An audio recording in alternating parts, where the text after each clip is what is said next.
Абай Құнанбайұлы 1845-1904 жылдар аралығында өмір сүрген ғұлама, ақын. 1845 жылы Семей уезі Шыңғыс болысында дүниеге келген. Қазір мен Абай Құнанбайұлы туралы біз білуіміз керек ақпараттарды қысқа нұсқа тез айтып отырамын. Сендер есе сақтап қалуға тырысыңдар. Жалпы кілт сөздер біз білуіміз керек Абайға қатысты. Жалпы Абай Құнанбайұлын біз екі рет қарастырамыз. Бір рет 6 сыныпта, екінші рет 10 сыныпта. Біз қарастырып отырған қазір бағдарлама бұл 6 сыныптағы бағдарлама, оқулықтан қарастырып отырмыз. Бұндағы мәліметтер оншалықты қиын емес, түсінікті, қысқа. Бұл жерде айтылады, Абайдың азан шақырып қойылған есімі Ибрахим екендігі. Ибрахим деген атты қоюына себеп болатын Құнанбайдың түсіне әнет бабаның кіріп Ибрахим пайғамбардың есімін атауы. Сондықтан Құнанбай оны ырым көріп, кейін өзінің баласы Абайға Ибрахим деген атты береді. Құнанбай Қарқаралы округіне аға сұлтан болған. Абайдың өз әкесі Құнанбай, атасы Өскенбай, арғы атасы Ырғызбай. Бұл кісілердің барлығы да билікте болған, елге билігін жүргізген, би болған, дау шешкен кісілер. Әкесі Құнанбай Өскенбайұлы шешен ел ағасы болған өз заманында. Абайдың әжесі Зере қандай кісі болған? Абайдың бала кезіндегі 10 жасында Семейге оқуға жіберілмеске дейінгі оның негізін қалаған, қаншама қазақ жырларын оқытқан, жаттатқан, кішкентайынан құлағына құйған, ол оның әжесі. Тікелей әсері бар. Әжесімен қоса анасының да есімін атап өтуіміз керек, ол Ұлжан. Әжесі Зере аса ақылды, әңгімешіл, балаға мейірімді, ағайынға қамқор, кісі ренжітпейтін, жұмсақ мінезді, ортасына сыйлы жан болғандай. Анасы Ұлжан өте сабырлы, кең мінезді, сөзге ұста, тапқыр адам болған.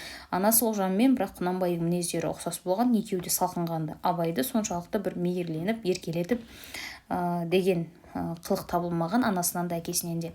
Абай әуелде Ғабитхан деген татар молдасынан мұсылманша хат таниды. Одан кейін 10 жасқа келген кезінде әкесі оны Семей қаласына оқуға жібереді. Семей қаласында Ахмет Ризаның медресесінде оқуға түседі. Былай, осыған дейін сұралған сұрақтардың ішінде мына Ғабитхан деген татар молдасының есімі сұралды. Абайдың ең алғашқы ұстазы немесе Абайға мұсылманша хат танытқан кім десеңдер, Ғабитханды белгілейсіңдер.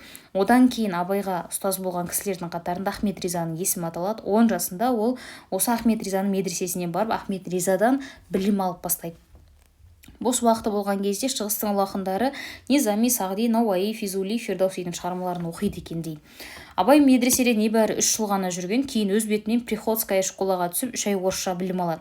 3 айдан кейін енді орысша сауаттанып келе жатқан уақытында Абайды өзінің еліне қайтадан алғызып алады Құнанбай, себебі өзінің жанында болып, ел ісіне араласқандығын, билікке араласқандығын қалайды. Кішкентай уақытында соны көріп жүргендігін қалайды.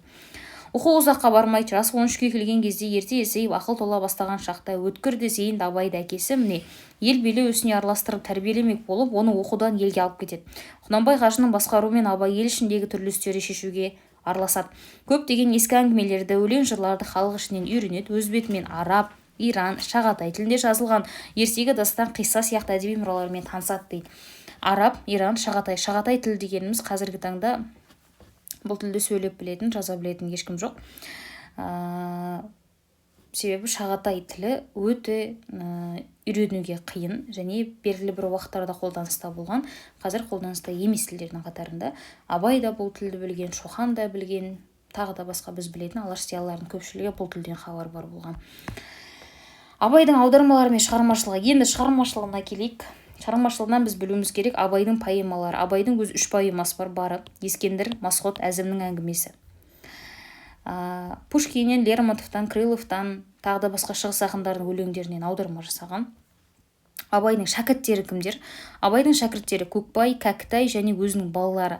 Бірінші Ақылбай тұңғыш ұлы, одан кейін Мағауия, немере інісі атақты Шәкәрім Құдайбердіұлы. Мағауияда кезінде Еңлік Кебек поэмасын жазуға жазған, өз нұсқасында Шәкәрімде жазған. Мысалы, сол сияқты Абайдың балаларының көпшілігі өнерлі болған, ақын болған, бірақ Мағауия ерте қайтыс болады. Ақылбай бұл өнер жолын қуаламайды, өлеңге соншалықты бір бейім болмайды. Шәкәрім Құдайбердіұлы өзінше бөлек тұлға болып қалыптасады, бірақ Шәкәрімнің де өмірінің соңы жақсы аяқталмайды.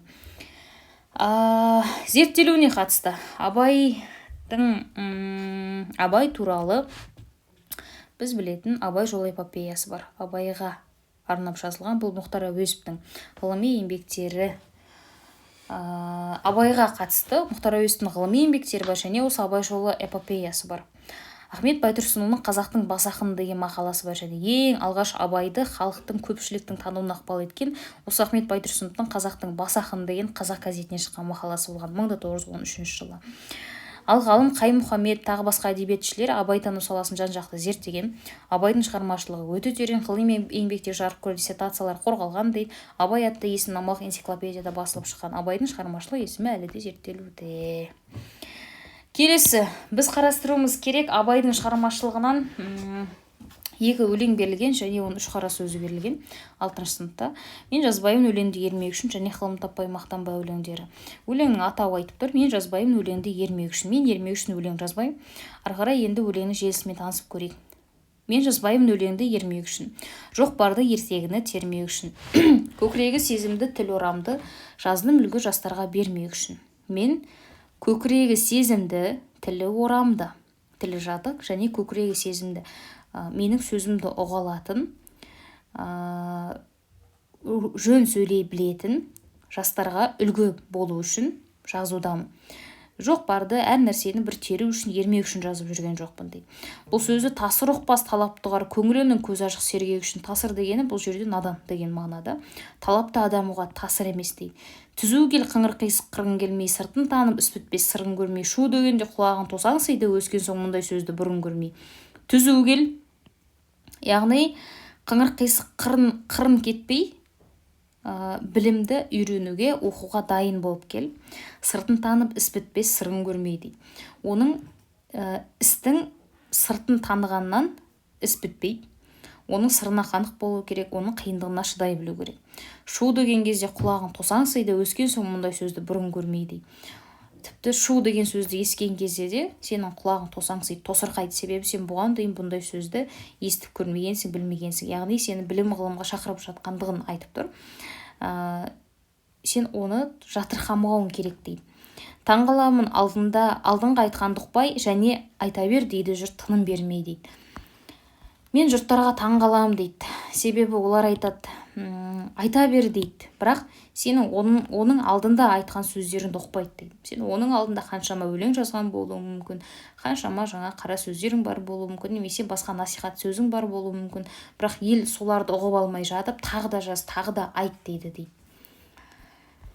Келесі өлең, бұл бәріміз жақсы білетін ғылым таппай мақтан өлеңі. Бұл өлеңнен жалпы идеясы түсінікті. Ғылым іздеу керек, өнер іздеу керек, өмірден өзінің орнын табуың керек дейді. Бұл жерден бізден сұралған нәрсе бұл 5 нәрсеге қашық болу, 5 нәрседен асып болу. Қашық болу керек не нәрселерден? Өсек, өтірік, мақтаншақ, еріншек, бекер, мал шашпақ. Мына 5-еу өте маңызды. Көп жауапты да сұралып қалу ықтималдығы өте жоғары.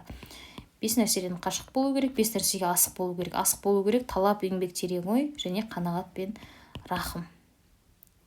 Жалпы ғылым таппай мақтанбай өлеңінен біз осыларды білсек жеткілікті.